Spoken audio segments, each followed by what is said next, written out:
शहर के विशाल पुस्तकालय में किताबों के ऊंचे ऊंचे शेल्फ ज्ञान का एक भूल भुलैया बनाते हैं। उनकी शांत गुनगुनाहट एक आरामदायक उपस्थिति है। आर्यन, एक युवक, फर्श पर पोछा लगा रहा है।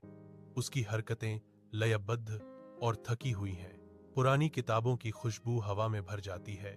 भूले हुए किस्सों और प्राचीन ज्ञान का एक सूक्ष्म इत्र। उसके चेहरे पर थकावट के बावजूद आर्यन की आंखों में एक अजीब सी चमक नाच रही है। यह सूक्ष्म चमक ऊंचे सपनों की ओर इशारा करती है।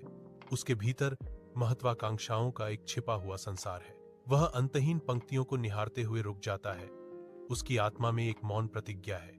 विशाल पुस्तकालय की खिड़कियों से बारिश टकरा रही है। जैसे ही महक सुंदर और शांत ऊंची अलमारियों के बीच से निकलती है। एक दुर्लभ पुस्तक के लिए उसकी आंखें स्कैन करती हैं। उसके परिष्कृत चेहरे पर एक खोज अंकित है। अचानक पॉलिश किए हुए फर्श पर एक गलत कदम उसे लड़खड़ा देता है और वह एक अनाड़ी गिरने से बस कुछ ही पल दूर है।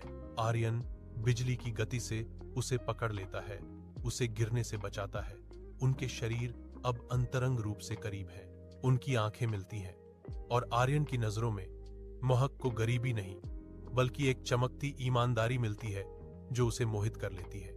पुस्तकालय की हल्की रोशनी में महक अक्सर आर्यन के लिए कॉफी या किताब लाती है। उनके बीच एक जानी पहचानी गर्मजोशी है। एक शाम आर्यन ने हिम्मत जुटाकर अपने मामूली यहां तक कि जर्जर घर के चारों ओर इशारा किया। वह कबूल करता है, महक, हमारे रास्ते अलग हैं। बारिश होने पर मेरी छत टपकती है और तुम्हारे महल की दीवारें सोने की बनी हैं। महक ने पलटवार किया। आर्यन, महल केवल रहने के लिए होते हैं, लेकिन शांति दिल में बसती है। वह कहती है, मुझे आपके महंगे परफ्यूम से कहीं ज्यादा आपके विनम्र घर में मिट्टी की खुशबू पसंद है। सालों बाद एक खूबसूरत आधुनिक घर शान से खड़ा है, जहां कभी पुरानी झोपड़ी ढह गई थी, जो स्थायी सपनों का एक प्रमाण है। आर्यन अब एक सफल व्यवसायी महक को देखता है। उसकी आंखें कड़ी मेहनत से मिली सफलता के गौरव से चमक रही हैं। महक की आंखें उसकी आंखों से मिलती हैं, जो गहरे प्यार और संतोष को दर्शाती हैं, जो साझा जीत और अटूट संकल्प की बात करती हैं।